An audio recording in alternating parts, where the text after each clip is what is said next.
This is a great example of a client of mine that had kind of low income, like below 60K, but bought something cheap. Now I'm talking about like a vacant piece of land. You can't really live in it. But he had patience, persistence, and a long-term vision for where his career would take him. And this was 4 years ago when he entered the market, being not able to service like a house that he wanted to live in.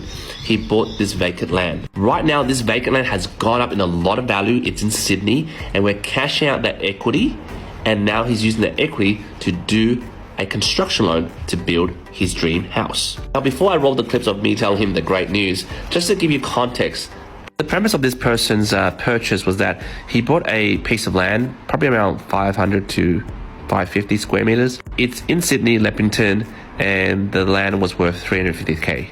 Back then, he got a loan out under a sole trader ABN, and he was earning low income. Well, he's earning good income, but typical self-employed people, they declare low wages and low income to not pay tax. Anyway, I got him the loan to buy this piece of land, but subsequently after, he changed to a family trust structure, operate under a corporate trustee, and then that went through another restructure, and now he's operating under a new P2A LTD. So essentially his income is very disjointed, and two banks that I placed the deal with just declined it, just didn't understand it. There were like gaps in his employment.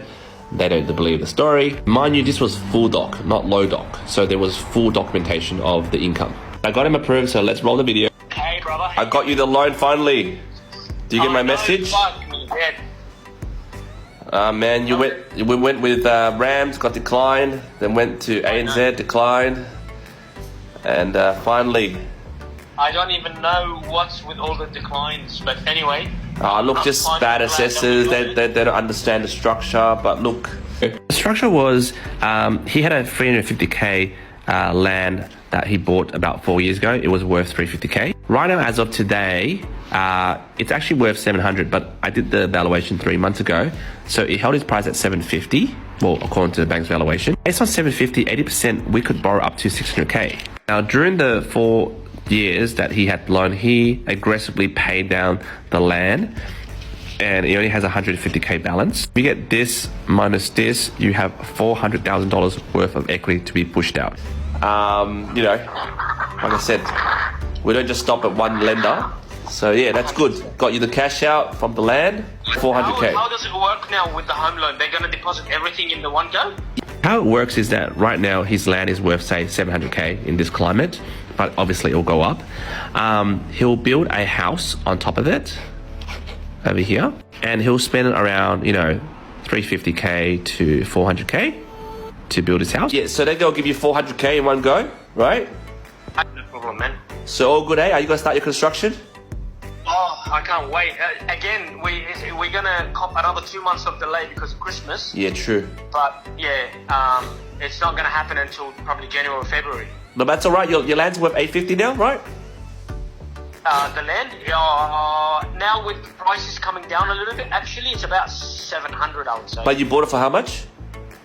Oh, fuck, 350, man. Oh, nice. Not yeah. even. So there, yeah. So we're gonna cash out the 335. yeah, and then we'll cash out the land, and we've got your 400K. 400K is enough to build whatever you want to build, right?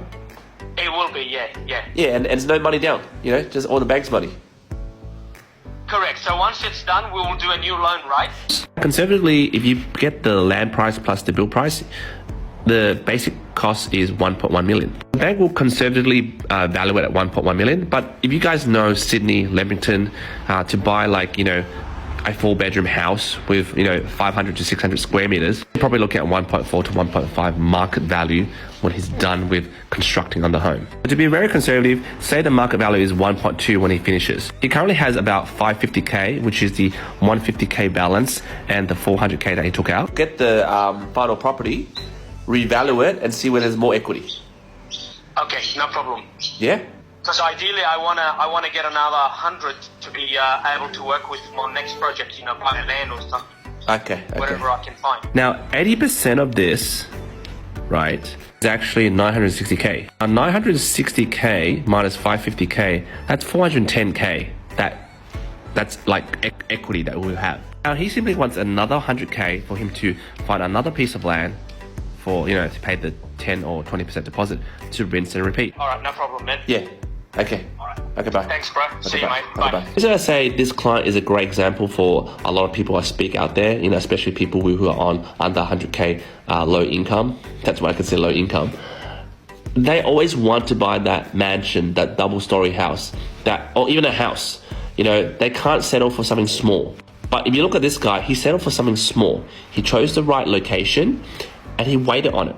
And not only he just sat on it, he actually tried to pay down the loan because he knew it'll grow in value. And obviously throughout the 4 to 5 years that he's been working down to pay down the loan, he worked on himself, increased his income, and therefore had the ability to cash out and do a construction loan. This is a great example of being patient, especially as an investor. If you have low income, don't shoot yourself down saying, oh, I can't buy that house, I can't buy that bloody mansion. The honest truth is you can't because your income sucks, but it doesn't mean you can't buy something small and build on top of that after 4 to 5 years later, like this guy. So guys, jump in the comments, let me know whether what he's doing is something that you like to do. Do you think he did the right strategies? Love to read your comments.